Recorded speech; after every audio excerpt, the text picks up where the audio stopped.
That whole time my brain felt like it was on fire.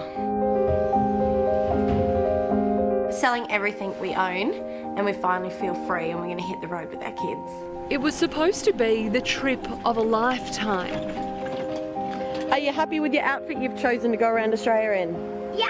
Ellie and Blair Knaggs, along with their 3 children, set off 2 years ago after selling everything they owned, ready for a life of adventure in the great outdoors. Could be worse places to be, like work. Sorry, don't mean to rub it in.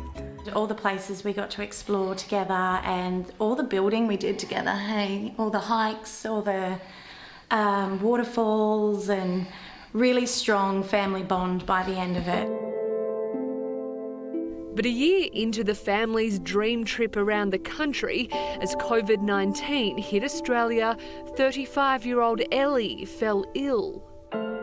I woke up with acute dizziness and I'd lost my taste and smell. I thought as a nurse that I was having a stroke. Husband Blair drove Ellie straight to the doctor where she failed a neurological exam and was sent to the hospital. At this point, I couldn't read, I couldn't write, I had no idea who I was. Due to COVID, Ellie had to go in alone, with doctors discharging her the next morning.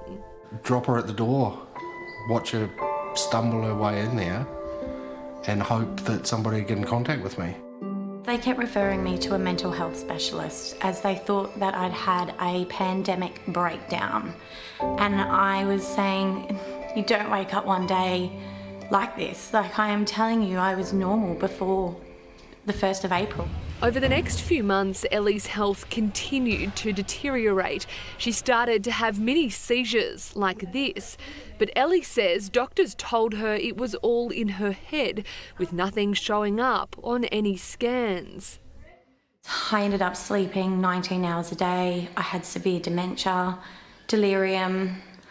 I couldn't remember who my children were. Eventually, a specialist suggested they test Ellie for antibodies to rare conditions. That's where they found what they were looking for. Ellie had autoimmune encephalitis. I rang everybody, didn't I? Just to have an answer was a great relief. Amazing. Autoimmune encephalitis represents a series of conditions only really discovered in the last 15 years where the immune system attacks the brain.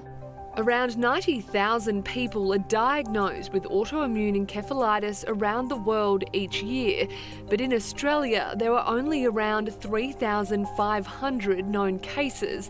Dr. Andrew Swain is a neurologist at Brisbane's Mater Hospital. He says it's often unknown how people contract the disease, but it affects predominantly young women, attacking the connections in the brain. If the disease process affects that connection, you can be just as affected as if you've had a stroke or tumour or car accident. I've been experienced in the care of people who spent many months in hospitals, often needing ventilatory support, and really losing all capacity to do what they would normally do in their lives.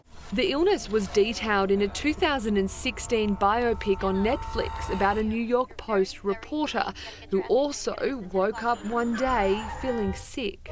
I felt really sick, my head hurts, the stomach hurts, and my hands numb, and I've never felt this before.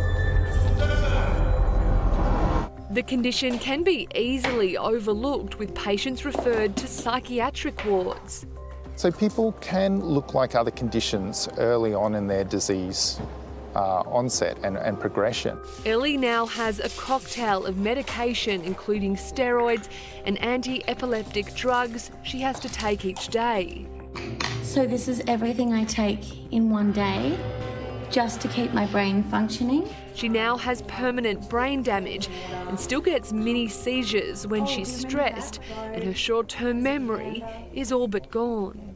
So Ellie, this is how you get through the day now, with this whiteboard to remind you of what has to be done, is that right? Yeah, so due to short-term memory loss, I have to write everything on the whiteboard, and my husband tells me what's going on from the calendar.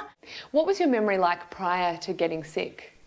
Astounding. It was amazing. I had really good memory, and now I can't remember even the basic things at the shopping centre. What people are often left with, though, are grumbling symptoms, often memory impairment, sometimes a little bit of those mental health type symptoms, depression, or still seeing or hearing things that aren't there.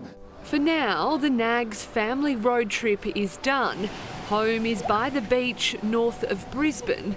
Walks help clear Ellie's mind, but the disease has taken its toll. It does. It's changed her as a person a lot. I lost my wife, middle of the pandemic, no contact with any other family that could actually get there to help us. It was very scary, it was very hard. Ellie was able to finish her nursing degree, but as yet can't work with her condition. This is the new adventure. For now, until we hit the road again. Our dream was always for myself to nurse on the road, and I still have that dream. You think it's possible? Yes, if anybody's going to do it, it'll be her.